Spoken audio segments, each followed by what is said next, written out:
Et s'il y avait une recette miracle pour écrire un best-seller? Ce serait cool, pas vrai? Eh bien, figurez-vous que 2 chercheurs ont créé un algorithme qui permet de déterminer si un livre sera un best-seller ou non. Et forcément, on va en parler ensemble. Bonjour à tous, je m'appelle Christelle Lebailly et je suis ravie de vous retrouver sur ma chaîne. Aujourd'hui, on va parler best-seller. Oui, ça fait hyper racoleur comme titre, en plus la vidéo a à peine commencé que je vous ai déjà menti, mais je vous en parle après. Juste avant, une petite précision, alors que j'ai parlé de ce sujet sur Twitch, on m'a signalé que Cyril Destocky avait déjà fait une vidéo dessus, alors voilà, je n'ai pas été la voir pour ne pas me laisser influencer, mais vous, n'hésitez pas à faire un tour sur sa chaîne, elle est vraiment géniale. Mais faites-le après la vidéo, les meilleurs conseils sont à la fin.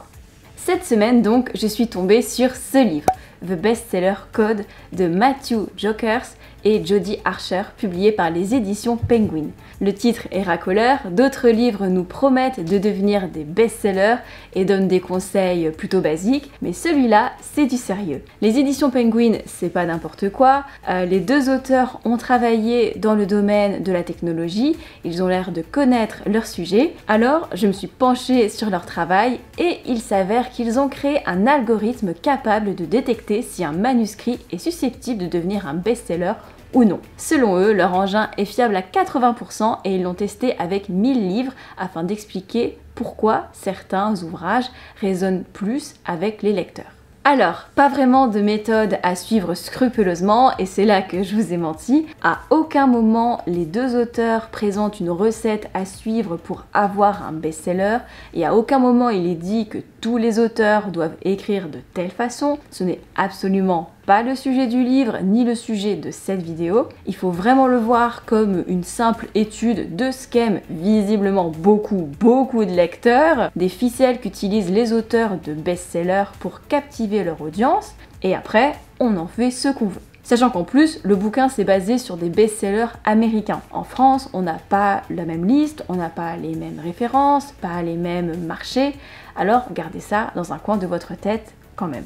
Quelles sont donc leurs conclusions? On commence par contredire pas mal d'idées reçues chez les auteurs. Par exemple, il faut savoir que ce qui plaît, ce sont les relations humaines. Même si votre héros se retrouve dans une intrigue épique avec une prophétie géniale et des retournements de situation extraordinaires, les lecteurs aiment le retrouver dans des situations plus banales, plus intimes et surtout avec de l'émotion. On en avait parlé lors de la vidéo comment écrire une scène, mais il y a des moments où votre héros va être dans l'action et d'autres où le rythme va être plus lent, où on va voir comment il réagit à tout ce qui se passe. Allez voir la vidéo si c'est pas très clair. Les auteurs du code des best-sellers appellent ça Human Closeness and Bonding. En gros, ce qui rapproche les gens, ce qui crée du lien. Votre héros s'est pris une dérouillée et il est en train d'accuser le coup. C'est là qu'un ami va le voir et le remotive. Ou alors il a passé une mauvaise journée au lycée et là, son père l'emmène faire une partie de pêche pour lui faire penser à autre chose. C'est ça ce dont on parle, ce moment où votre héros va vous toucher par sa fragilité, ce moment où il va se connecter aux autres et c'est qui va nous faire, nous, sentir proches de lui. C'est là l'essence du best-seller. Ensuite, quelque chose de plus surprenant, les lecteurs de best-seller aiment retrouver ce qu'ils connaissent. Il ne faut donc pas hésiter à raconter le quotidien, en particulier le travail.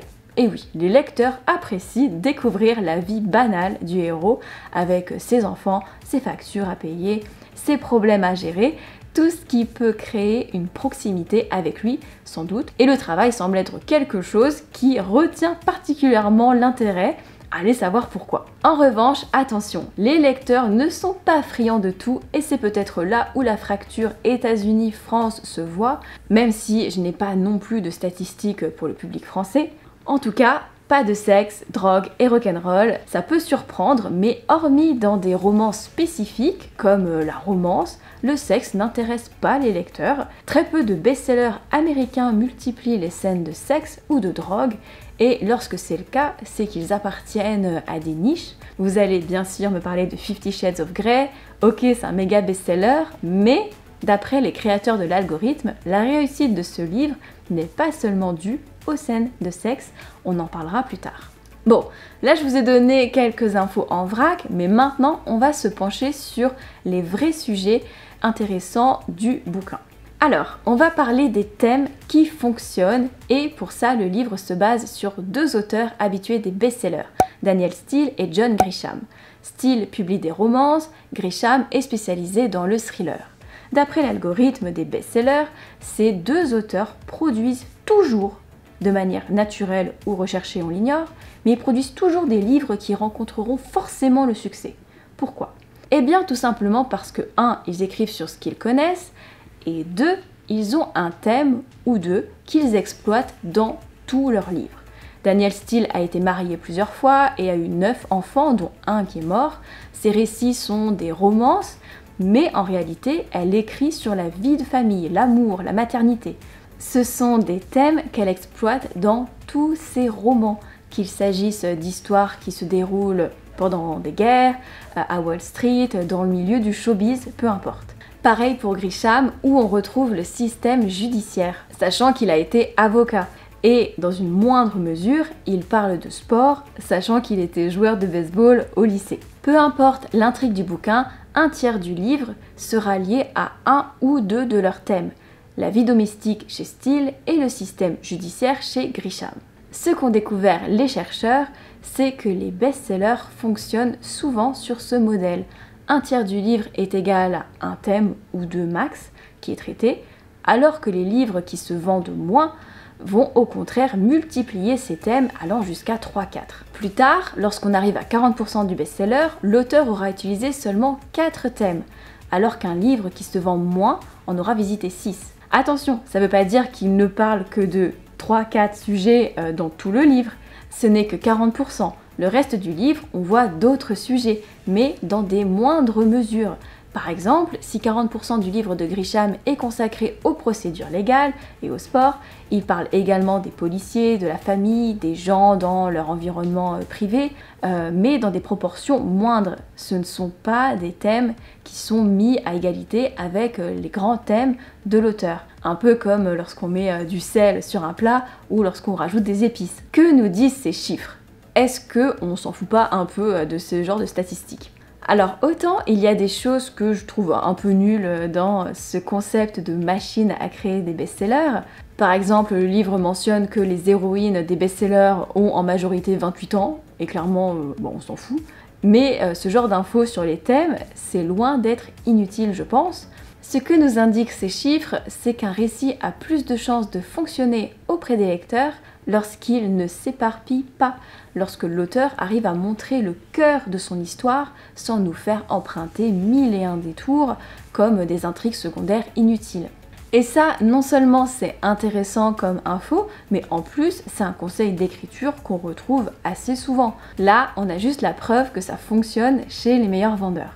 En continuant sur cette histoire de thème, les chercheurs se sont également rendus compte que les best-sellers traitent souvent de deux sujets de fond. Un qui constitue la colle du bouquin, qui maintient le tout ensemble, et un autre qui vient directement menacer ce premier sujet. En gros, vous prenez deux sujets opposés et vous les mettez ensemble. Les auteurs donnent comme exemple les enfants et les armes, la foi et le sexe, ou l'amour et les vampires. D'après eux, cette histoire de menace est vraiment importante, alors que si vous trouvez deux sujets plutôt, je sais pas comment dire, mais banals, ça risque de moins susciter l'engouement du public. Par exemple, l'amour et le jardinage. Ça veut pas dire que votre héros doit détester le jardinage, mais si vous devez sélectionner deux thèmes majeurs pour ensuite développer une histoire autour, c'est vrai qu'on a du mal à imaginer le conflit important que ça va générer, alors qu'un vampire, ça peut menacer une relation d'amour. Ou des traditions familiales qui vont à l'encontre de la vie souhaitée par le couple, par exemple. Mais voilà, il y a une connexion directe entre les deux thèmes qui s'affronteront, on voit les problèmes que ça peut générer, et ça, les best-sellers en raffolent. Et enfin, encore plus intéressant je pense, le roller coaster émotionnel. Quel est le point commun entre 50 Shades of Grey et Da Vinci Code ? Tous les deux sont des méga best-sellers, mais on a tendance à vivement critiquer l'un, à dire que c'est de la sous-littérature, que c'est mal écrit, et j'en passe. Pourtant, les deux ont partagé le même succès, des millions de livres vendus, des films au cinéma. Alors, comment on explique cela ? La réponse est simple, le rythme. Ce qui a fait le succès de 50 Shades of Grey, ce ne sont pas les scènes de sexe d'après les chercheurs, mais la courbe de rythme du roman. Les lecteurs n'arrivaient pas à le lâcher, et pour cause. Vous voyez ici un graphique avec 3 courbes qui représentent le développement de 3 intrigues de romance qui ont les mêmes éléments comme de l'argent, de l'amour et du sexe. Au milieu se trouve une ligne horizontale qui représente les émotions neutres que peut ressentir un personnage. Des émotions neutres, c'est quand vous n'êtes ni heureux ni triste, c'est juste vous normal quoi. Tout ce qui est au-dessus de la ligne représente les moments où le personnage expérimente des choses positives. Il est amoureux, flirte, heureux, etc. Plus le pic est haut et plus le personnage kiffe. Et toute la partie inférieure, elle est réservée aux émotions négatives que va traverser le personnage, comme les doutes, le conflit, tout ce qui menace le couple dans une romance. Un seul de ces 3 livres a été un best-seller. Je vous laisse deviner lequel. Celui qui a la courbe la plus régulière. Ce que vous voyez là, c'est la courbe des émotions expérimentée par l'héroïne de 50 Shades of Grey. Une courbe que les chercheurs appellent parfaite. Étudions ça de plus près. Vous voyez ce premier plongeon au début du roman? Un vrai gouffre émotionnel chez l'héroïne de 50 Shades of Grey. Eh bien ça, c'est l'une des règles absolues de Grisham, l'auteur de best-seller. Capturer l'attention dans les 40 premières pages. Parfois, les lecteurs abandonnent un livre après quelques chapitres, ou alors ils sont plutôt mitigés et quand on leur demande ce qu'ils en pensent de la lecture, ils répondent un « ouais, je sais pas, il manque un truc ». Eh ben, il y a des chances que ce soit ça, le truc. Il manque cette accroche qui plonge directement le personnage dans un moment difficile et qui arrive rapidement, la plupart du temps, dans un best-seller. Ensuite, le rythme en lui-même. Toutes ces montées et ces descentes correspondent à des scènes bien précises de 50 Shades of Grey. À intervalles réguliers et de manière assez fréquente, on a des micro-conflits qui vont nous tenir en haleine et nous donner envie de continuer. Les émotions de l'héroïne évoluent constamment entre le positif et le négatif. Et comme vous le voyez, ce ne sont pas non plus des petits hauts et des petits bas. Dans les livres qui fonctionnent moins bien, les chercheurs ont remarqué que la courbe des émotions peut être plus plane, justement parce que l'auteur n'a pas su suffisamment exacerber les émotions de son personnage. Là, on a vraiment tout l'inverse. Maintenant, devinez quel autre best-seller a la même courbe, le Da Vinci Code. Ces 2 livres sont très différents, pourtant ils suivent le même tracé en ce qui concerne les émotions.